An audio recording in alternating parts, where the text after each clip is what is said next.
So this may or may not be something you guys have been aware about, but in reality, in Idle Heroes, there has been a damage cap for a little while when it talks about the numbers you can hit, and it looks like it's at E plus 18. Remember the days where we're like E15, E16, those were like really good numbers. We're actually at the point we're at E18, and I don't think you realize how exponentially higher E18 is than say something like E16, E17. It is a crazy high amount of damage. You can see even right here against these Flame Shrine bosses, you're basically getting capped out. I don't know if you're actually doing more than this, but it's actually just you're capped out. That's the maximum you can actually do in the game calculations right now, which means a lot of people have the same scores. Now, I haven't done my own Flame Shrine in a while, and that's what we're going to try to do here today with our Doom Terminator Vulcan, now that he is jacked up. Hopefully you guys enjoy this one. Let's jump right into it.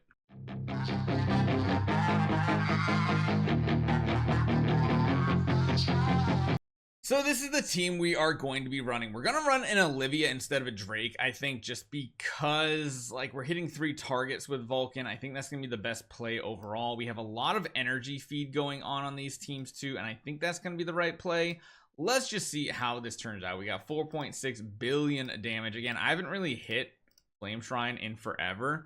And this will be interesting to see how this turns out. So I have no clue what this is going to look like. Maybe running the Drake will be the better option. I don't know. This is a very long loading bar. Wow. Usually doesn't take that long. But let's see how this turns out. Wait, you did a lot of damage to that boss. Or was that damage already there from other people? The damage must have been there from other people, right? There's no way his basic attack just did that much. Yeah, definitely did not. So yeah, we got what, 3 demon bells and 2 mirrors on our team right here, which is enough to give energy every single round to our Vulcan, which we'll have to see if that turns out to be a good thing or a bad thing. We of course have all the typical support heroes along the way, and we just need to see what type of damage we're doing, because I have not a clue what this hero is even possible with. Like, I have no clue how much damage he's going to be able to output. Them hitting the queen is always annoying, but that's a lot of damage numbers getting thrown up there. Like, a lot of damage numbers. Holy cow. The downside here is the one life star that we picked is not one for PvE boss damage by any means, but again, that wasn't really my intent on this account anyway. Only we could keep like 2 targets shrunk. And again, I don't know if this shrink is worth it even compared to like just putting a Drake, because the Drake's gonna mean all the defenses are gone on that front puppet. Means the front puppet will take even more damage. It won't be as crazy synergy as with like Lord of Fear Aspen, of course, but Doomturn Vulcan can do a lot of damage too, because he is hitting multiple targets every single round with these hits. I'm intrigued to see what our damage looks like. I actually have not a single clue. Everything's working good though. Our energy feed is working fine with 2 mirrors. If we went to 3 mirrors, that's when it could get a little sketchy.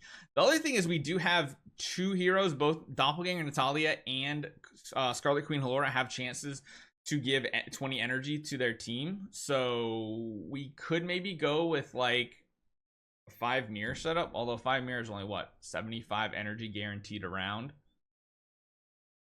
If we're getting hit, then that's fine too. I don't know. It's interesting. I'm also intrigued to see what type of damage Doppelganger Natalia has, even though she doesn't have like an Antlers cane. And remember, we just have a base. I say base. We just have a splendid Antlers cane. We don't have the Deifake version of it, which is would be, you know, of course, extra damage potentially.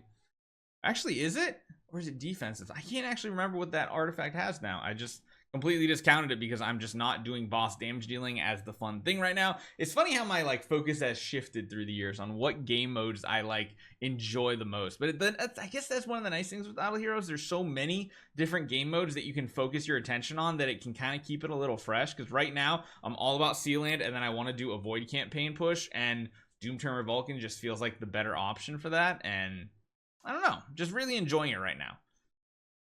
I'm really enjoying these power-ups. It's nice to all of a sudden get these huge boosts of power. Lifestar is pretty insane. I wonder what the percentage of players right now in the game are that have Nirvana 100 on a hero. It cannot be high, especially among the free-to-play. I don't think anybody's even close to that. I could see maybe having a core hero. I don't even think having a Polystar would be possible as free to play. Maybe as a low spender if you're smartly like spending on these events or something. This is the final round. Let's see what our damage number looks like. Chances are it's probably nowhere near that E18. I'm guessing like E16, maybe. Yeah, E16. So we're only 2 digits short of. Hold on, wait a minute. Oh geez, I just realized. All right, hold on. Let me put this back up on screen here. Okay, so you see how we have like one. So we got 11000, but if we go over to this right here is 1000 E18. Do you realize how big of a damage difference that is? Like that right there, which is E16 to E18, is a ridiculous amount of damage. That's if you're getting confused by what these numbers means, just take 2 decimal places off. That's essentially the difference of me doing 1 damage and them doing 100 damage. That's the craziness of adding and subtracting 2 zeros from a number. That's actually completely insane. That is ridiculous. Absolutely ridiculous. It just kind of clicked. I'm like, the damage difference is I'm doing like 1%. Holy cow, Doppelganger Natalia put out a ton of damage right there. I wonder if there's a world where we could run her offensive.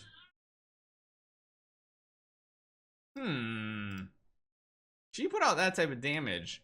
What happens if we build her with an Antlers Cane? Something like this. Something like this. Maybe those types of stats. Thing looks kind of good. I like it. I like it. Not bad. Maybe. And then, of course, if we did do that, we would have to change back just to all Demon Bells here. Because that would give 80 energy. That would mean we wouldn't get actives every single round, though. But it's interesting. It's definitely interesting. Should we do a hit? That didn't sound right, but let's see what our damage looks like. Let's just do a skip battle here and see what the damage potentially looks like. I think if we watch like 1 round here, or into round, what? 2, we have to see how the energy works out. Of course, if they're not feeding energy every round, that's not going to be great for us. But we are getting hit too, so there is chances to get extra energy here. You can see we got 2 Demon Bells lined up.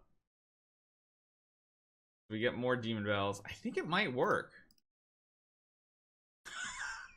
Well, okay. That is pretty shocking. What? Do you know the power difference between these 2 heroes? And Natalia is like... We're talking 56 million attack versus 114. Did I go all in on the wrong hero at this point? That's kind of crazy to think. Okay, so if we're playing this game here, guys, what if we just keep going in with more damage dealers? Because these supporters are kind of needed, but like, don't really need her. Right? And I guess we have to go with like the melodic on him. That's actually pretty insane. I was not expecting that to happen. I actually was not expecting that to happen at all. So let's go to crit damage, and probably like, no, not armor break. Armor break's not good. Precision, see what his stats look like. Precision is low, crit damage is over capped. Be fine though. Yeah, let's just see what happens. Wait, no, we would have to keep him with a Demon Bell. Yeah, that's the only caveat. We'd have to put a Demon Bell on him for more energy feed. Let's give it one more hit. Let's see what happens. Sure. An extra damage dealer? I don't know. This is, oh geez. Oh man. Oh my gosh. It's just keep adding more damage dealers. Look at this Doppelganger Natalia. She's not a homeowner. She doesn't have anything. What? Is Doppelganger Natalia actually like a contender for a single target damage dealer? I don't know, but that was really interesting to see. Either way, we are nowhere near the damage cap in the game, but it is interesting to see that it is possible, and maybe we'll do it on JC's account sometime. So, hopefully you guys enjoy this one. Hit that subscribe button. I'll see you guys next time.